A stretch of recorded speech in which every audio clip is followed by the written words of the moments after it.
समय की बात है। किसी गांव में दीनू नाम का आदमी अपनी पत्नी और 2 बच्चों के साथ रहता था। दीनू गांव के सेठ किशोरीलाल के पास नौकरी करता था। किशोरीलाल के पास बहुत सी पालतू बकरियां थी, जिनमें से एक बकरी गर्भवती थी। बकरी ने जिन बच्चों को जन्म दिया, उनमें से एक बच्चा बहुत ही कमजोर पैदा हुआ। वो अक्सर बीमार रहता था। एक दिन सेठ गुस्से में बोला, अरे दीनू, एक काम कर, इस बकरी के बच्चे को तू कहीं दूर जंगल में छोड़ा। हर समय इसकी वजह से और भी बकरियां बीमार होने लगी हैं। हमें बीमार को नहीं रखना। ठीक है मालिक, मैं कल सुबह ही इसे जंगल छोड़ाऊंगा। अगले दिन दीनू बकरी के छोटे से बच्चे को जंगल में छोड़ने के लिए चला जाता है। वो जैसे ही बकरी के बच्चे को छोड़ने लगता है, बच्चा मैं करने लगता है, मानो वो दीनू से कुछ कह रहा हो। कितना मासूम और प्यारा बच्चा है। अगर मैं इसको यहाँ जंगल में छोड़ गया तो जंगली जानवर इसको मार कर खा जाएंगे। पता नहीं, मन नहीं कर रहा इसे यहाँ छोड़ कर जाऊं। दीनू बकरी के बच्चे को उठा लेता है और अपनी गोद में लेकर प्यार करने लगता है। बकरी का बच्चा भी दीनू को ऐसे लिपट जाता है मानो उसे कितना प्यार मिल रहा हो। दीनू उसे अपने साथ घर ले आता है। सुनो जी, हम लोग तो वैसे ही इतने गरीब हैं, 2 वक्त की रूखी सूखी रोटी भी बहुत मुश्किल से खा पाते हैं। हम इसका इलाज और देखभाल कैसे करेंगे? शांति, तुम नहीं जानती, जब मैं इसे जंगल में छोड़ रहा था, पता नहीं मेरा मन दर्द से भर आया और इसे जंगली जानवरों के बीच जंगल में छोड़ने का मन नहीं हुआ। इसलिए मैं इसे अपने साथ ले आया। अब जब ले ही आया हूँ तो इसको पालने का इंतजाम भी हो जाएगा। तुम और मैं मिलकर इसकी पूरी देखभाल करेंगे और मुझे यकीन है कि ये कुछ ही दिनों में बिल्कुल ठीक हो जाएगी। सच में ऐसा ही हुआ। दीनू और उसकी पत्नी शांति मिलकर बकरी के उस बच्चे की खूब देखभाल करते थे। धीरे धीरे उनके देखभाल की वजह से कुछ ही महीनों में वो बकरी बिल्कुल ठीक हो गई और बड़ी हो गई। बकरी ने अब दूध देना भी शुरू कर दिया था। सुनो, देखो हमारी बकरी कितना दूध देने लगी है। क्यों ना हम बकरी का दूध बेचना शुरू करें? इससे हमारी अच्छी कमाई हो जाएगी और तुम्हें सेठ की नौकरी भी नहीं करनी पड़ेगी। तुम ठीक कह रही हो शांति। इस बकरी को बचाकर उस दिन शायद मैंने ठीक ही किया। आज हमारे कितने काम आ रही है और हमें इससे कितना प्यार भी हो गया है। ये भी हमें बहुत प्यार करती है। कल से हम इसका दूध बेचकर ही गुजारा करेंगे। मुझे भी अब उस किशोरीलाल की नौकरी नहीं करनी पड़ेगी। वो बहुत निर्दयी स्वभाव का है। अगले दिन से दीनू बकरी का दूध बेचने लगा। दीनू की बकरी बहुत ही अच्छा दूध देती थी, जो कि गांव वालों को बहुत पसंद आता था। धीरे धीरे दीनू का दूध बेचने का काम अच्छा चलने लगा। जब ये बात किशोरीलाल को पता चली तो वो दीनू के पास अपनी बकरी वापस लेने के लिए चला गया। क्यों बे दीनू, मेरी बकरी का दूध बेचकर तू बहुत पैसे वाला बन गया है। तूने मेरे घर नौकरी भी करनी छोड़ दी है। चुपचाप मेरी बकरी वापस कर, वो बकरी मेरी है। किशोरीलाल जी, आपने तो इसे जंगल में छोड़कर आने के लिए दिया था ना। आप तो कब का इसे भुला चुके थे। वो तो मैं था जो मैं इस बेचारी को अपने घर ले आया। आज ये मेरे कारण जिंदा है। मैंने इसकी देखभाल की है। तू ऐसे नहीं मानेगा। मैं पंचायत में ये बात रखूंगा। किशोरीलाल पंचायत में अपनी बकरी वापस लेने की बात कहता है, पर पंचायत का मुखिया दीनू की तरफ था। देख किशोरीलाल, दीनू ठीक कह रहा है। तूने तो इसे बीमार और मरियल समझकर दीनू को इसे जंगल में छुड़ाने के लिए बोला था ना। मैं ठीक कह रहा हूँ ना? है भाई, वो तो दीनू ने ही इसकी देखभाल करके इसे पाल पोस कर बड़ा किया है। अब इस बकरी पर दीनू का हक है। मुझे कोई और रास्ता ढूंढना पड़ेगा। इस बकरी को तो मैं हत्या कर ही रहूंगा। किशोरीलाल गुस्से में वहां से चला जाता है और उसी रात लड़कों को कहकर बकरी को उठवा लेता है। चुपचाप इस बकरी को यहाँ बांध दो, ये यहीं रहेगी। मैं भी देखता हूँ कौन इसे यहाँ से लेकर जाता है।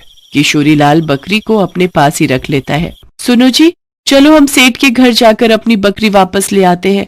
वो कैसे हमारी बकरी को चुरा कर ले गया? उसकी इतनी हिम्मत? शांति, मुझे भगवान पर पूरा भरोसा है। वो हमारे साथ कुछ गलत नहीं होने देंगे। मैं जानता हूँ हमारी बकरी हमारे बिना नहीं रह सकती। वो हमारे पास लौटकर जरूर आएगी। किशोरीलाल के नौकर परेशान हो गए। बकरी बिल्कुल भी दूध नहीं दे रही थी और ना ही कुछ खा पी रही थी। धीरे धीरे बकरी फिर से कमजोर होने लगी और बीमार हो गई। अरे, किस बीमार को उठाकर ले आए? इसे तो वापस उसी दिनों के पास छोड़ाओ। ये बीमार और कमजोर बकरी अगर मेरे पास रहेगी तो बाकी के जानवर भी बीमार हो जाएंगे। इसके पास से कितनी बदबू भी आ रही है। एक काम करो, इसे यहाँ से निकाल कर बाहर फेंक दो। हमें इसकी जरूरत नहीं है। किशोरीलाल के आदमी बकरी को घर के बाहर छोड़ देते हैं। बकरी दीनू के घर का रास्ता जानती थी। वो तो बहुत खुश थी कि वो अपने मालिक के पास वापस जा रही है। दीनू और शांति दोनों आंगन में उदास बैठे थे। तभी उन्हें अपनी बकरी की आवाज आती है और वो खुशी से दौड़ कर देखते हैं। उनके सामने उनकी बकरी खड़ी थी। सुनो जी, हमारी बकरी देखो वापस आ गई है। हे भगवान, किशोरी लाल ने इसकी क्या हालत कर दी, कितनी कमजोर हो गई है। मैंने तुम्हें कहा था किशोरी लाल इसका बिल्कुल भी ध्यान नहीं रखेगा। चिंता मत कर शांति, हमारी बकरी अपने घर आ गई है। अब इसे कोई हमसे नहीं छीन सकता। अब ये हमारे पास ही रहेगी। मैं तो जानता था किशोरी लाल हमारी बकरी को अपने पास नहीं रख सकता। लगता है ये बहुत भूखी है। जाओ तुम इसका खाना ले आओ, न जाने इसने कब से नहीं खाया। अपने घर वापस आकर बकरी बहुत खुश थी। कुछ ही दिनों में वो फिर से बिल्कुल ठीक हो जाती है। कहीं न कहीं अपनों से बिछड़ जाने के कारण वो फिर से कमजोर हो गई थी, पर अपनों से मिलने के बाद फिर ठीक हो गई।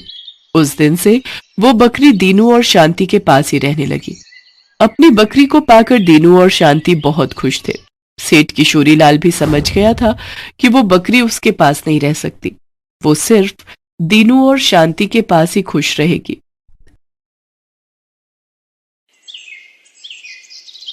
उर्मिला माधोपुर गांव में रहती थी। उसके पास पारो नाम की एक पालतू गाय थी। पारो उर्मिला के साथ पिछले कई सालों से है। पति के देहांत के बाद इसी गाय के सहारे उर्मिला ने अपने परिवार को चलाया। उसकी गाय का दूध पूरे गांव में मशहूर था। गांव के सभी लोग उर्मिला से ही दूध लेते थे। उर्मिला का बेटा शहर में पढ़ता था। वहीं उसे पूनम नाम की एक लड़की से प्यार हो गया और उसने अपनी माँ को बिना बताए पूनम से मंदिर में शादी कर ली। आज वो गांव वापस आने वाला था। उर्मिला बहन, 2 किलो कर देना दूध। 1.5 किलो मुझे भी देना। क्या बात है उर्मिला बहन, आज तो तुम बड़ी खुश दिखाई दे रही हो। बात ही खुशी की है सरोज बहन, आज मेरा बेटा गांव वापस आ रहा है। बस जल्दी जल्दी काम निपटा कर उसी के लिए बढ़िया बढ़िया पकवान बनाऊंगी।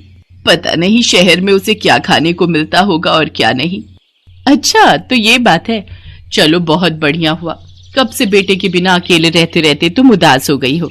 अब वो आ जाएगा तो तुम्हारे साथ काम में भी मदद कर देगा। हाँ वो तो है।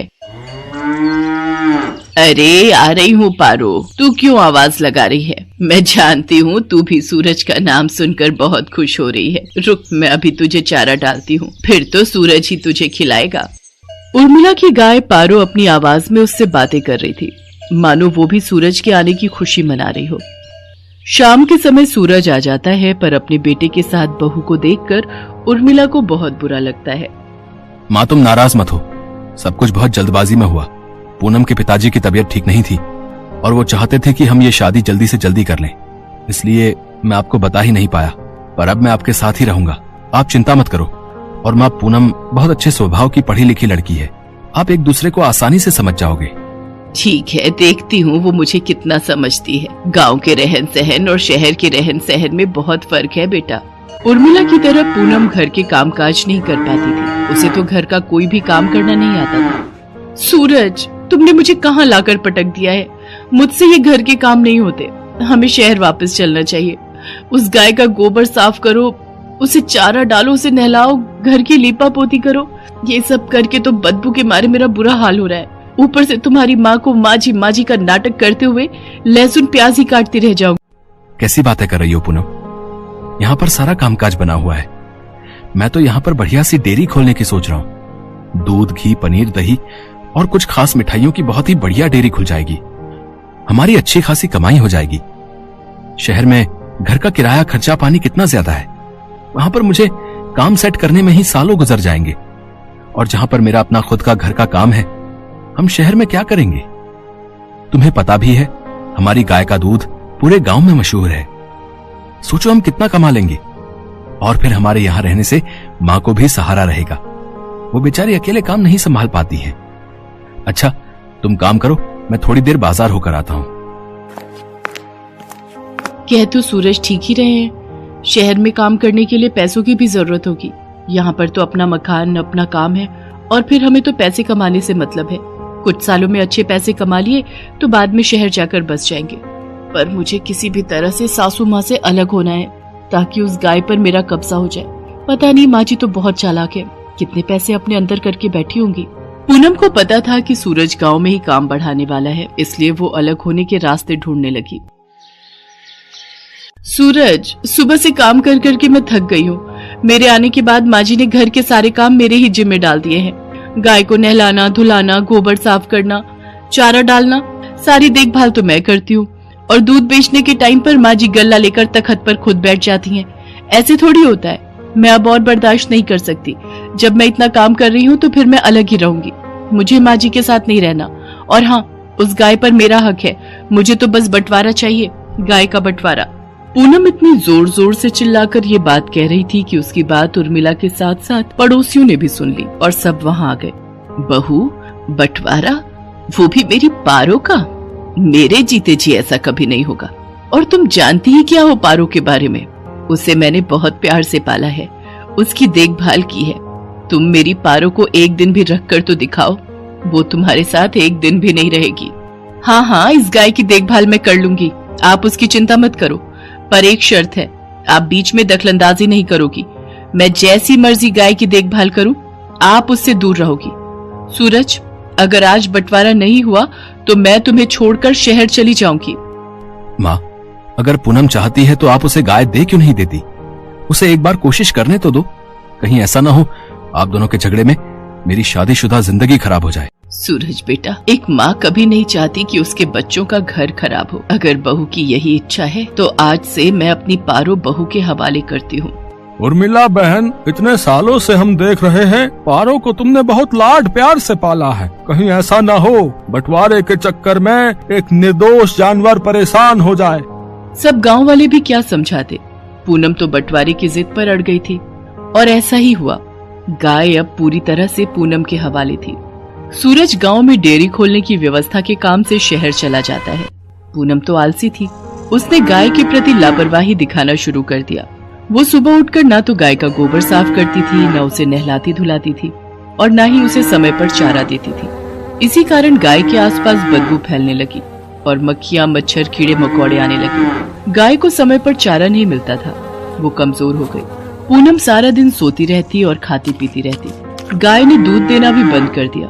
एक दिन गाय बेहोश होकर जमीन पर गिर गई। ये देखकर पूनम घबरा गई।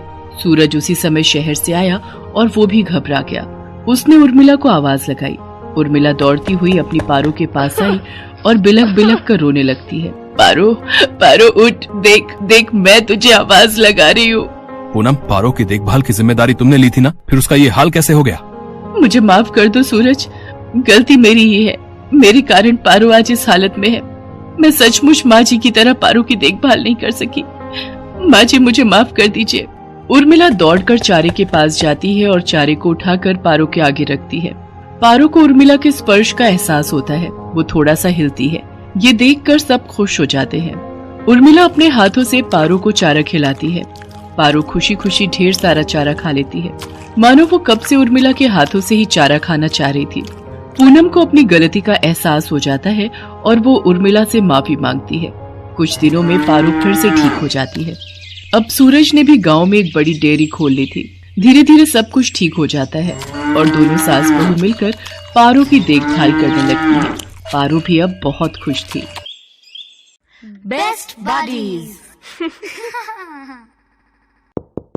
Hello friends, thanks for watching this video. अगर आपको ये वीडियो पसंद आया है तो प्लीज लाइक, सब्सक्राइब, कमेंट्स करें इस वीडियो पर और हाँ, शेयर करना भी ना भूलें। और भी मजेदार वीडियो देखने के लिए नीचे दिए गए बेल आइकॉन को दबाएं। देखते रहिए बेस्ट बडीज।